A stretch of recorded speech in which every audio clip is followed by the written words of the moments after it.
Hi friends, இஃப்தார் டே 2 என்னென்ன பண்ணோம்னு பார்க்கலாமா? என்னவா இருக்கும்?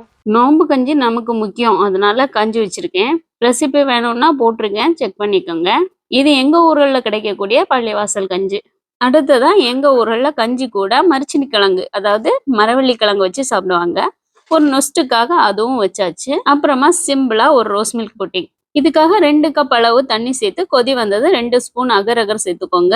தேவையான அளவுக்கு சுகர் சேர்த்து 1 டீஸ்பூன் அளவுக்கு ரோஸ் மில்க் எசன்ஸ் சேர்த்துக்கோங்க. அப்புறமா ஃபிளேவருக்காக ஒரு ஏலக்காய் சேர்த்து கூடவே 1 லிட்டர் அளவு கொதிக்க வச்ச பால் சேர்த்து இறக்கிக்கோங்க. இதை ஒரு பிளேட்ல மாத்திட்டு 5 மினிட்ஸ்க்கு அப்புறமா நட்ஸ் தூவி கார்னிஷ் பண்ணிக்கோங்க. அடுத்ததா சிக்கன் பக்கோடா செஞ்சிருக்கேன், அவ்வளோ கிறிஸ்பியா வந்திருக்கு. இதோட ரெசிபி அடுத்த போஸ்ட்ல போடுறேன். லாஸ்டா வாட்டர்மெலன் மில்க் ஜூஸும் போட்டிருக்கேன். இதோட ரெசிபியும் நம்ம யூடியூப் சேனல்ல இருக்கு. With my dreams watermelon juice அப்படின்னு சர்ச் பண்ணி பாருங்க. எல்லாம் செஞ்சுட்டு இஃப்தாருக்கு ரெடி ஆயாச்சு.